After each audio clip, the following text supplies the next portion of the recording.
नमस्कार। दोपहर समाचार में आपका स्वागत है।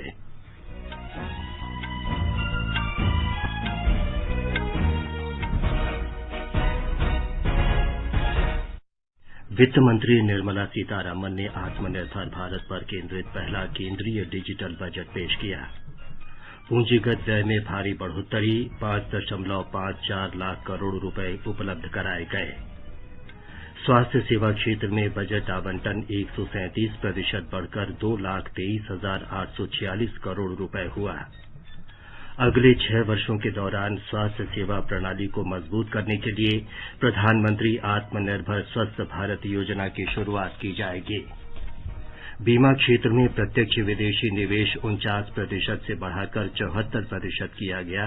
कुछ सावधानियों के साथ विदेशी मालिकाना और नियंत्रण को अनुमति दी गई। कृषि क्षेत्र में ऋण का लक्ष्य बढ़ाकर 16.5 लाख करोड़ रुपए किया गया। अगले 5 वर्षों के दौरान घरों में जलापूर्ति के लिए शहरी जल जीवन मिशन 2.86 करोड़ रुपए के आवंटन के साथ शुरू किया जाएगा। शेयर बाजार का संवेदी सूचकांक 1,700 अंक उछला। निफ्टी में भी 500 से अधिक अंक की वृद्धि। स्टार्टअप के लिए कर में छूट की अवधि अगले वर्ष मार्च तक बढ़ाई गई। नेताओं और वित्त विशेषज्ञों ने बजट की सराहना करते हुए इसे सही दिशा में कदम बताया। और म्यांमार में वरिष्ठ नेता आंग सान सूची और उनकी पार्टी के वरिष्ठ नेताओं को आज सुबह हिरासत में लिया गया। देश में सेना ने सत्ता पर कब्जा किया। दोपहर समाचार में अतहर सईद के साथ मैं विमलेंदु पांडे। कोविड महामारी के खिलाफ देश एकजुट होकर लड़ रहा है। आप भी हमारे साथ सुरक्षा और बचाव के 3 आसान एहतियाती उपायों का संकल्प लें। मास्क पहनें, 2 गज दूरी है जरूरी, सुरक्षित दूरी बनाए रखें और हाथ और मुंह साफ रखें। अब समाचार विस्तार से। वित्त मंत्री निर्मला सीतारामन ने लोकसभा में आज वित्त वर्ष 2021-22 का डिजिटल बजट पेश करते हुए कई घोषणाएं की। बजट में आत्मनिर्भर भारत पर विशेष ध्यान केंद्रित किया गया है। इसके लिए 6 प्रमुख क्षेत्रों पर जोर दिया गया है। ये हैं स्वास्थ्य तथा कल्याण, भौतिकी तथा वित्तीय पूंजी और अवसंरचना आकांक्षी भारत के लिए समावेशी विकास, मानव संसाधन में नवजीवन का संचार, नव परिवर्तन, अनुसंधान तथा विकास और न्यूनतम सरकार और अधिकतम शासन। In the Atmanirbhar package, I had announced that we will come out with a policy of strategic disinvestment of public sector enterprises. I am happy to inform the House the government has approved the said policy. The policy provides a clear roadmap for disinvestment in all non-strategic and strategic sectors. We have kept 4 areas that are strategic, where bare minimum CPSEs will be maintained and rest privatized. In the remaining sectors of all CPSEs will be privatized. The main highlights of the policy are mentioned in Annexure 3. To fast forward the disinvestment policy, I am asking NITI to work out on the next list of centre public sector companies that would be taken up for strategic disinvestment. To similarly incentivize states to take to disinvestment of their public sector companies, we will work out an incentive package of central funds to states. वित्त मंत्री ने कहा कि आत्मनिर्भर भारत 130 करोड़ भारतीयों के विश्वास की अभिव्यक्ति है, जिन्हें अपनी क्षमता और कौशल पर पूरा भरोसा है। बजट प्रस्तावों से राष्ट्र प्रथम, किसानों की आय दोगुनी करने, मजबूत बुनियादी ढांचा, स्वस्थ भारत, सुशासन, युवाओं के लिए अवसर, सबके लिए शिक्षा, महिला सशक्तिकरण और समावेशी विकास के प्रति सरकार की संकल्पबद्धता व्यक्त होती है। वित्त मंत्री ने बजट अनुमानों में पूंजीगत बजट में भारी बढ़ोतरी का प्रस्ताव किया है। इसके लिए 5,54,000 करोड़ रुपए का प्रावधान है, जो 2020-21 के बजट अनुमान से 34.5% अधिक है। Once the health situation stabilized and the lockdown was being slowly lifted, we switched to ramping up government spending so as to revive domestic demand. As a result, against an original BE expenditure of 30.42 lakh crores for 2020-21, our RE estimates are 34.50 lakh. 30.42 now within the year going up to 34.5 lakh crores. We have maintained quality of expenditure. 75 वर्ष के ऊपर आयु के वरिष्ठ नागरिकों और केवल pension पर निर्भर व्यक्तियों को आयकर रिटर्न भरने से छूट दी गई है। Relief to senior citizens. I begin my direct tax proposals by offering my pranam to our senior citizens. Many of them, despite having foregone several basic necessities of their own, have strived to build our nation. Now in the 75th year of independence of our country, when we continue our endeavour with renewed vigour, we shall reduce compliance burden on our senior citizens who are 75 years of age and above. For senior citizens who only have pension and interest income, I propose exemption from filing their income tax return. आत्मनिर्भर भारत के लिए 13 क्षेत्रों को विनिर्माण में वैश्विक champion बनाने के वास्ते बजट में उत्पादन से जुड़ी प्रोत्साहन योजना PLI घोषित की गई है। इसके लिए सरकार वित्तीय वर्ष 2021-22 से शुरू करते हुए 5 वर्ष में लगभग 1,97,000 करोड़ रुपए की व्यवस्था करने के लिए वचनबद्ध है। वित्त मंत्री ने कहा कि इससे प्रमुख क्षेत्रों में युवाओं के लिए रोजगार के अवसर बढ़ेंगे। उन्होंने कहा कि इसके अंतर्गत कपड़ा उद्योग को वैश्विक प्रतिस्पर्धा में सक्षम बनाने, अधिक निवेश आकर्षित करने और रोजगार के अवसर बढ़ाने के लिए मेगा निवेश टेक्सटाइल पार्क की एक योजना शुरू की जाएगी। इसके अंतर्गत 3 वर्षों में 7 टेक्सटाइल पार्क स्थापित किए जाएंगे। वित्तीय संस्थान ढांचागत निवेश के प्रदाता, समर्थनकारी और उत्प्रेरक के रूप में कार्य करेंगे। सरकार इसके लिए एक विधेयक पेश करेगी। बजट में इसके लिए 20,000 करोड़ रुपए की धनराशि घोषित की गई है। सड़क और राजमार्ग ढांचे में बढ़ोतरी के लिए बजट प्रस्ताव में नए आर्थिक कॉरिडोर बनाने की घोषणा की गई है। वित्त मंत्री ने कहा कि तमिलनाडु में 3,500 किलोमीटर के राष्ट्रीय राजमार्ग का निर्माण किया जाएगा। इसके लिए 1,03,000 करोड़ रुपए निर्धारित किए गए हैं। उन्होंने कहा कि केरल में मुंबई कन्याकुमारी कॉरिडोर के 600 किलोमीटर सेक्शन सहित 65,000 करोड़ रुपए के निवेश से केरल राज्य में 1,100 किलोमीटर लंबे राष्ट्रीय राजमार्ग का निर्माण किया जाएगा। 3,500 kilometers of national highway works in the state of Tamil Nadu at an investment of 1.03 lakh crores. These include Madurai-Kollam corridor, Chittoor-Tachur corridor, and construction will start next year. Second, 1,100 kilometers of national highway work in the state of Kerala at an investment of 65,000 crores, including 600 kilometer section of Mumbai-Kanyakumari corridor in Kerala. 675 kilometers of highway work in the state of West Bengal at a cost of 25,000 crores.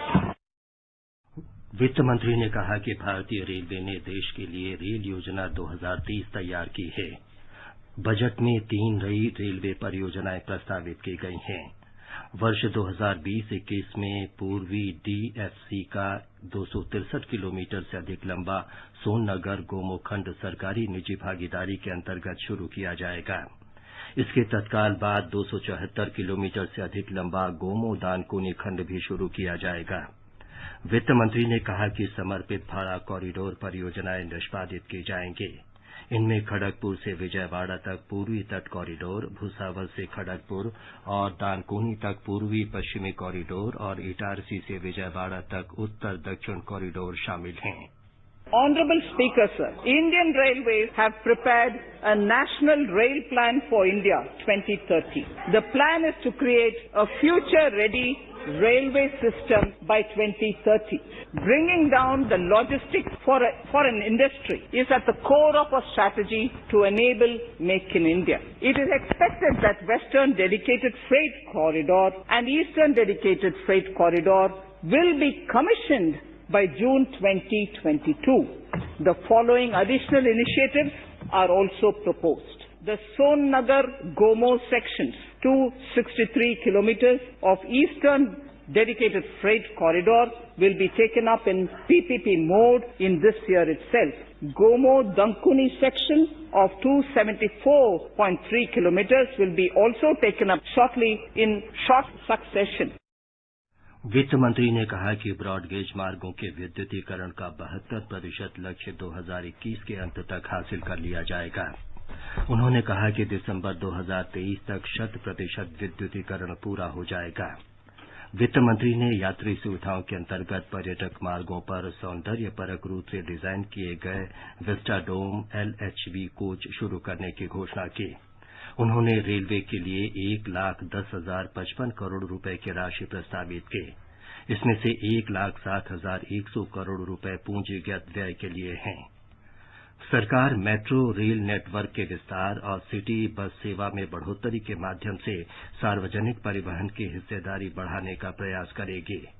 बस सेवाओं में बढ़ोतरी के लिए 18,000 करोड़ रुपए की लागत से नई योजना शुरू की जाएगी।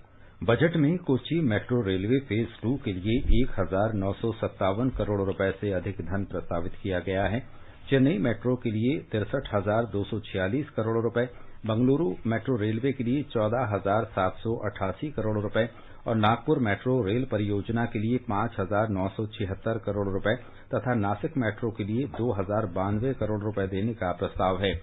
उज्ज्वला स्कीम के अंतर्गत अभी तक 8 करोड़ परिवारों को लाभ पहुंचा है। सरकार ने इसमें 1 करोड़ और परिवारों को शामिल करने का प्रस्ताव किया है। अगले 3 वर्षों में 100 से अधिक जिलों को सिटी गैस वितरण नेटवर्क से जोड़ा जाएगा। स्वतंत्र गैस ट्रांसपोर्ट सिस्टम ऑपरेटर का गठन किया जाएगा। Ujjwala scheme, which has benefited 8 crore households, will be extended to cover 1 crore more beneficiaries. Budget में स्वास्थ्य और कल्याण पर विशेष जोर दिया गया है। वित्त मंत्री ने कहा कि स्वास्थ्य अवसंरचना पर निवेश पर्याप्त रूप से बढ़ाया गया है। स्वास्थ्य के प्रति समग्र दृष्टिकोण अपनाते हुए 3 क्षेत्रों निवारक, उपचारात्मक, सुधारात्मक और कल्याण पर ध्यान केंद्रित किया गया है। वित्त मंत्री ने कहा कि एक नई केंद्र प्रायोजित योजना PM आत्मनिर्भर स्वस्थ भारत योजना 64,180 करोड़ रुपए के परिव्यय के साथ 6 वर्ष के लिए शुरू की जाएगी। इसके अंतर्गत प्राथमिक, द्वितीयक और तृतीयक देखभाल स्वास्थ्य प्रणालियों की क्षमताओं को विकसित किया जाएगा। मौजूदा राष्ट्रीय संस्थाओं को मजबूत किया जाएगा और नई बीमारियों की पहचान करने तथा उनके इलाज के लिए और चिकित्सा केंद्रों की स्थापना की जाएगी। ये राष्ट्रीय स्वास्थ्य मिशन के अतिरिक्त होंगे। इस योजना के अंतर्गत 17,788 ग्रामीण और 11,000 से अधिक शहरी स्वास्थ्य और वेलनेस केंद्र खोले जाएंगे। राज्यों में सभी जिलों में एकीकृत लोक स्वास्थ्य प्रयोगशालाएं और 3,382 ब्लॉक लोक स्वास्थ्य इकाइयां स्थापित की जाएंगी। 602 जिलों और 12 केंद्रीय संस्थानों में क्रिटिकल केयर हॉस्पिटल ब्लॉक स्थापित किया जाएगा।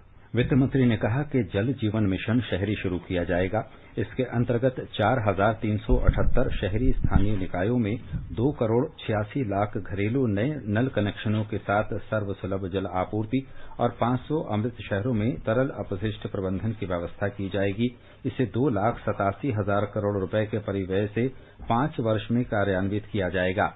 वित्त मंत्री ने कहा कि शहरी स्वच्छ भारत मिशन को 2021-26 तक 1,41,678 करोड़ रुपए के कुल वित्तीय आवंटन से कार्यान्वित किया जाएगा।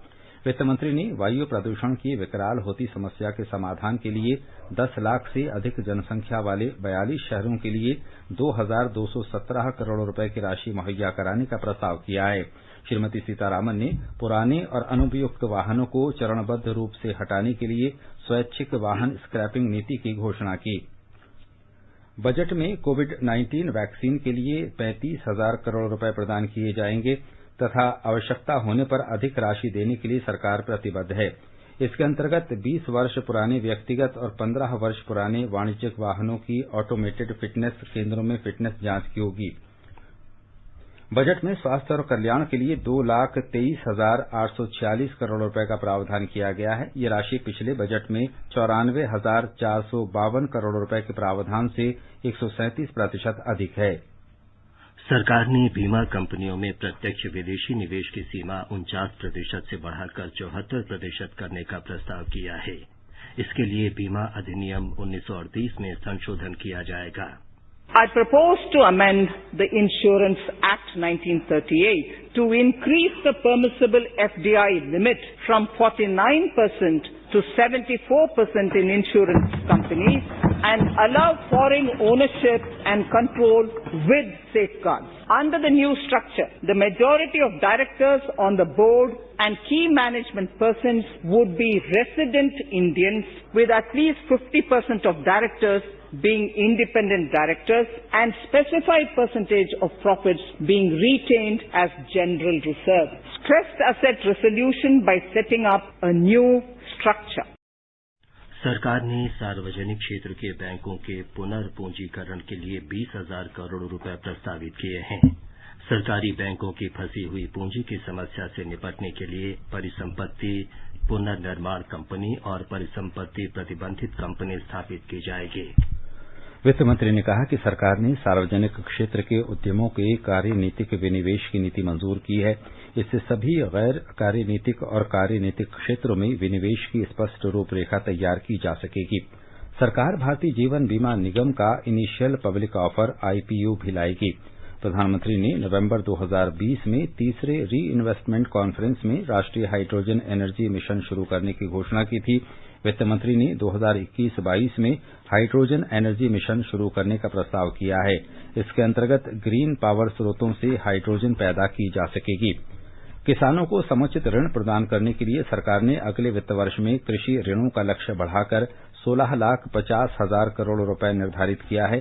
पशुपालन, डेयरी और मछली उद्योग को ऋण प्रदान करने पर विशेष ध्यान केंद्रित किया जाएगा। To provide adequate credit to our farmers, I have enhanced the agricultural credit target to 16.5 lakh crores in this year. We will focus on ensuring increased credit flow to animal husbandry, Pashupalan, dairy and to Matsyakar, to the fisheries. We are enhancing the allocation to the Rural Infrastructure Development Fund from 30,000 crores to 40,000 crores. The Micro Irrigation Fund, with a corpus of 5,000 crores, has been created under NABARD. I propose to double it by augmenting it by another 5,000 crores to boost value addition in agriculture and allied products and their exports. The scope of Operation Green Scheme, that is presently applicable to only tomatoes, onions and potatoes, will be enlarged to include 22 perishable crops. Around 1.68 crore farmers are registered and 1.14 lakh crores of rupees trade value has been carried out through e-NAMs, the National Agricultural Market. ग्रामीण ढांचा विकास कोष के लिए आवंटन 30,000 करोड़ से बढ़ाकर 40,000 करोड़ रुपए करने की भी घोषणा की गई है। कृषि विपणन में पारदर्शिता और प्रतिस्पर्धा सुनिश्चित करने के लिए सरकार ई-नैम के साथ 1,000 और मंडियों को एकीकृत करेगी। देश में स्टार्टअप को प्रोत्साहन देने के लिए कर अवकाश का दावा करने की पात्रता एक और वर्ष यानी 31 मार्च 2022 तक बढ़ाने का प्रस्ताव है। इसके अलावा स्टार्टअप में निवेश प्रोत्साहित करने के लिए इसमें निवेश के लिए पूंजी लाभ छूट को भी एक वर्ष यानी 31 मार्च 2022 तक बढ़ाने की सिफारिश की। In order to incentivize startups in the country, I propose to extend the eligibility for claiming tax holiday for startups by one more year, till 31st March 2022. Further, in order to incentivize funding for the startup, I propose to extend the capital gains exemption for investment in startups by one more year, till 31st March 2022. सरकार ने देश के करदाताओं और अर्थव्यवस्था के लाभ के लिए प्रत्यक्ष कर प्रणाली में अनेक सुधार किए हैं। प्रत्यक्ष कर प्रशासन में फेसलेस असेसमेंट और फेसलेस अपील शुरू की गई है। अब कर प्रशासन वाद प्रबंधन को और सरल बनाने का प्रयास किया जा रहा है। अनिवासी भारतीयों की कठिनाइयों को दूर करने के लिए भी वित्त मंत्री ने नियम अधिसूचित करने का प्रस्ताव रखा। लेखा परीक्षा के बारे में वित्त मंत्री ने कहा कि फरवरी 2020 के बजट में 1 करोड़ टर्नओवर वाले खातों के स्थान पर 5 करोड़ रुपए तक के खातों पर भी छूट देने का प्रस्ताव किया गया था। अब इस छूट को बढ़ाकर 10 करोड़ रुपए तक के खातों पर लागू करने का प्रस्ताव है। वित्त मंत्री ने कहा कि सभी के लिए आवास और किफायती आवास सरकार की प्राथमिकता है। प्रवासी मजदूरों के लिए किफायती आवासों की आपूर्ति के लिए अधिसूचित किफायती किराया आवास परियोजना के लिए कर में छूट की अनुमति देने का भी प्रस्ताव है। Now, just as it happened after the two world wars, there are signs that the political, economic and strategic relations in the post-COVID world are changing. This moment in history is the dawn of a new era, one in which India is well poised to truly be the land of promise and hope. I borrow the words of Rabindranath Tagore. Faith is the bird that feels the light and sings when the dawn is still dark. वित्त मंत्री ने आज budget पेश करते हुए रविन्द्रनाथ ठाकुर को उद्धृत करते हुए कहा कि विश्वास वो चिड़िया है जो भोर में सुबह की रोशनी का अनुमान लगाकर अंधेरे में ही चहचहाने लगती है। उन्होंने कहा कि इस बार का बजट अभूतपूर्व परिस्थितियों में तैयार किया गया है। ये समाचार हमारी वेबसाइट newsonair.com/हिंदी और हमारे mobile app news on AIR पर भी उपलब्ध हैं। चलो मिलकर एक शुरुआत करें, चलो एक फैसला आज करें, मास्क नहीं तो टोकेंगे, कोरोना को रोकेंगे, चलो एक इरादा करते हैं, चलो कुछ वादा करते हैं, मास्क नहीं तो टोकेंगे, कोरोना को रोकेंगे। दोपहर समाचार में आपका फिर स्वागत है। आगे बढ़ने से पहले मुख्य समाचारों पर एक नजर।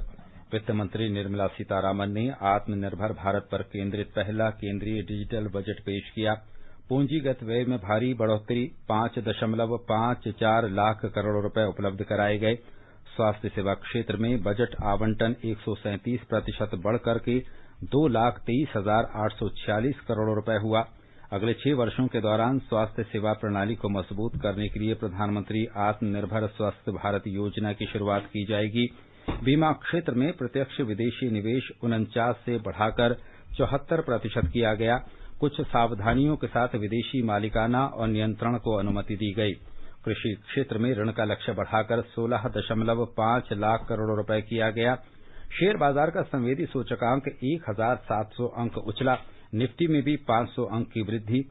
स्टार्टअप के लिए कर में छूट की अवधि अगले वर्ष मार्च तक बढ़ाई गई।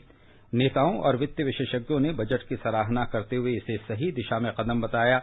म्यांमार में वरिष्ठ नेता आंग सान सूची और उनकी पार्टी के वरिष्ठ नेताओं को आज सुबह हिरासत में लिया गया। देश में सेना ने सत्ता पर कब्जा किया। नेताओं और वित्त विशेषज्ञों ने बजट की सराहना करते हुए इसे सही दिशा में कदम बताया।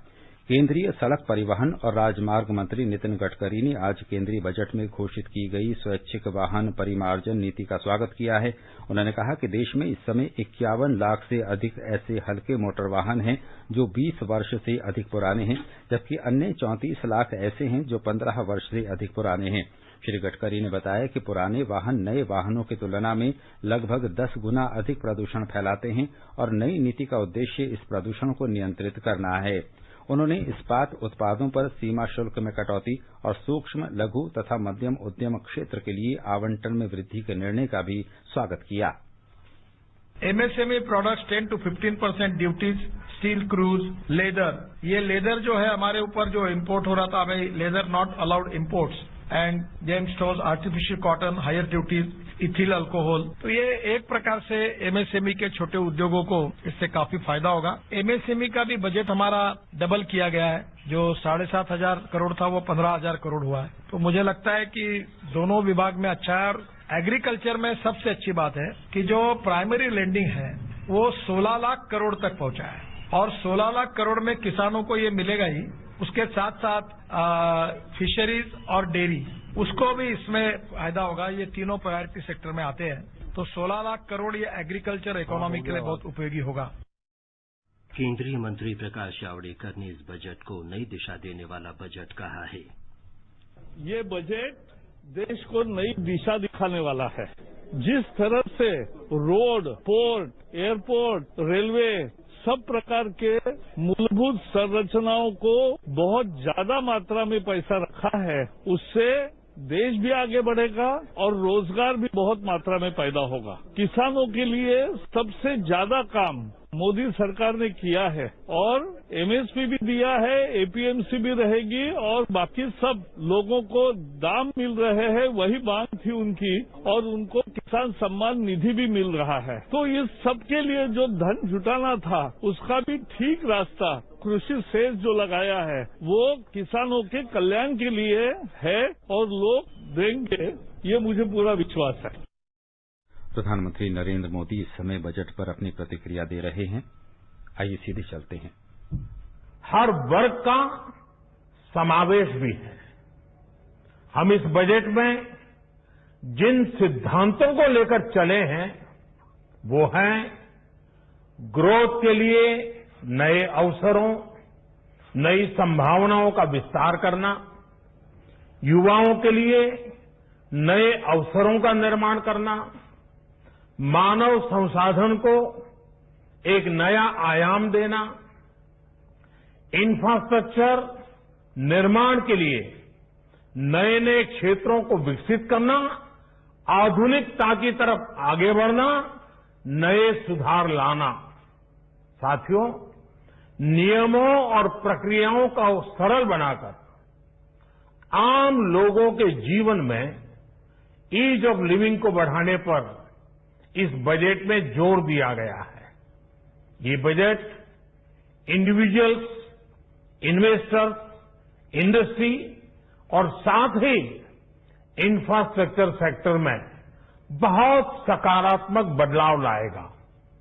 मैं इसके लिए देश की वित्त मंत्री निर्मला जी को और उनके साथी मंत्री अनुराग जी और उनकी टीम को बहुत बहुत बधाई देता हूं।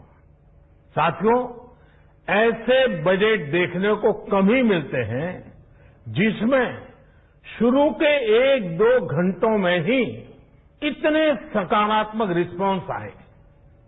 कोरोना के चलते कई एक्सपर्ट्स ये मानकर चल रहे थे सरकार आम नागरिकों पर बोझ बढ़ाएगी, लेकिन फिस्कल सस्टेनेबिलिटी के प्रति अपने दायित्वों को ध्यान में रखते हुए सरकार ने बजट साइज बढ़ाने पर जोर दिया।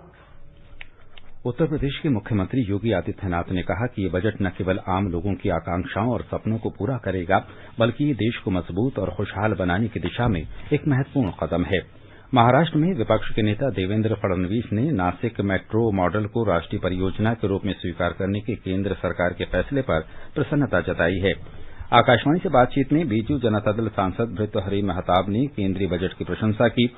भारतीय कम्युनिस्ट पार्टी नेता अतुल रंजन ने कहा कि बीमा क्षेत्र में प्रत्यक्ष विदेशी निवेश बढ़ाने से देश की अर्थव्यवस्था को नुकसान पहुंचेगा।